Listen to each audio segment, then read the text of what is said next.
I know how hard it can be getting out that door in these cold, wet winter months. That's why I've made this list of 5 things I can't live without this winter.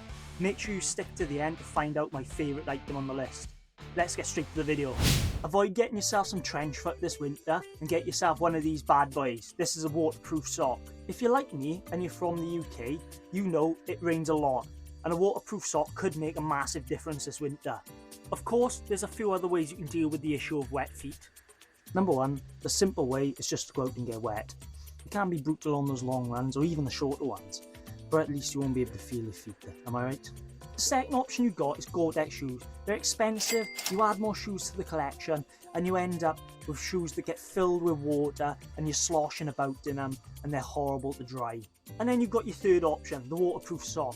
They're a great option for somebody who don't want to spend all that money on a really expensive pair of Gore-Tex shoes. They are a bit on the pricey side, the socks, but I think they're a great option for people looking for that waterproofing. And if you're running the day after a wet, cold run, you chuck one of these on before you chuck your shoes on, and then you don't have to deal with the horrors of having to put on wet, soggy shoes. Nobody wants to do that. Where I live, some kind of light is a must, unless you want to stumble into a pothole and find out you've tumbled into Narnia. My personal favourite is a head torch. Obviously, the most important thing with a head torch is being able to see where you're going. So let's first speak about lumens. If you're running in an urban environment, 200 lumens will be just fine. But if you're out on a trail, it's a different story. You really want something more around 400 to 900 lumens to really see where you're going on the trail. Otherwise, you're going to find yourself with a face full of dirt. Another thing to think about is make sure it has a good strap, because if it's coming undone all the time, you're not going to want to run with it. It's a nightmare when you're halfway through a run, you've got to stop, adjust the strap and mess about with the torch. When you're looking at buying a head torch, it's really important you look at what batteries it uses. Has it got an onboard battery, or do you need to carry these? Because there's nothing more tragic than going to grab your head torch and then realising it's completely dead. I've used quite a lot of different head torches over the years. The two I've been using most recently is the BioLite 330, which is a great little light. It acts like a little headband, but the battery isn't the greatest on it. This is a bit of an older model, so there's definitely some newer ones out now. The other headlight I've been using is this Fenix HM65RT. It's an absolute monster and it can last for hours and hours. It's got this great ratchet strap on the headband that gives it a really secure fit. And then it can go up to a maximum of 1600 lumens. It's really like somebody just turned on the sun. A good head torch can not only light up your way on the trail and road, but also make you really visible to others. That's why I think it definitely makes the list of an essential piece of your running kit this winter. Another thing to consider when it comes to lights is one of these. This is a safety light. This one's from Loom. This is a really cool one because it doesn't have to clip onto anything. It has a little magnet on the back. Place the one plate on the inside of your top and place the other side on the outside and let the magnet do the rest.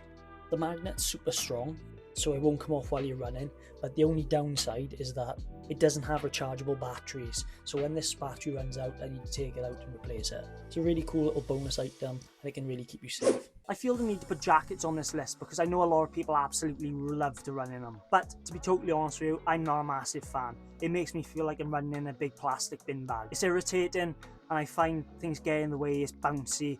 I just don't enjoy running in them. The only time you'll ever really see me running in a running jacket is if it's raining sideways or I'm out on the trail on a really long run and I need it as a backup just in case something goes wrong. I kind of feel like I'm not the person to really be talking about running jackets because I don't use them much. I can probably count on my one hand how many times I use running jackets this year because I just find they feel warm on, I get sweaty and I end up just getting soaking from my sweat. It's a bit grim. I just don't enjoy it and it makes the jacket feel almost completely pointless. To me, at least it'll keep the wind off if it's really cold. On the couple days a year I do run with a running jacket, I use the Harrier Exmo jacket. I think it's got really great breathability with these great pit zips. I think if you're in the market for a jacket, it's definitely worth checking out and is made by a company in the UK, which is also a plus. But apart from that, I don't feel like I can really recommend a whole lot when it comes to jackets. There's definitely a couple things to think about when looking at a running jacket, the main one being the hydrostatic head rating. The higher it is, the less breathable it is, but it means it's more waterproof. And if you're trail racing, some races require you to have a certain rating. I think it'd be awesome to hear your comments down below on the jackets you wear and if they work for you. This leads me nicely into the item I probably use the most when running in the winter. Skins and fleeces. These are my bread and butter when it comes to winter running. I use these for 90% of my runs. I use these on easy runs, long runs, anything, depending on how warm or cold it is. Usually I'm just wearing long sleeve skins, and if it's really cold, I can top it up with that fleece over the top. In addition to that, I can add my leggings, which give that extra protection to the wind and cold. I really think a running fleece is a really versatile piece of equipment too, and it's just thick enough to bridge the gap between summer and winter. Alternatively, if it's really cold, you can also wear your skins and then your fleece over the top, and that'll keep you lovely and toasty. The skins I wear, if I wear a fleece or if I don't wear a fleece, definitely change on the kind of run I'm going to be doing. Am I going to be taking it nice and slow, or am I going to be going out on a tempo run where I'm really pushing it and I'm going to be sweating a lot, where I won't need quite as much clothing? And now, here's for my favourite item on the list. These are my R6 running gloves, and these feel like the Swiss Army knife of gloves. Let me tell you why. I can go from full winter running gloves at the start of my run when I'm really cold, take them off to halves, and then down to wrist warmers in a matter of seconds. Let me tell you, nobody wants to be messing about with gloves on the trail, taking them on, taking them off as you go. It's annoying and takes time. These take a second to take on and off, and I can do it all while on the run. It's amazing. They even have these little pockets on the cuffs that you can stash your key in, or even maybe fit a little hand warmer in if you're outdoor walking.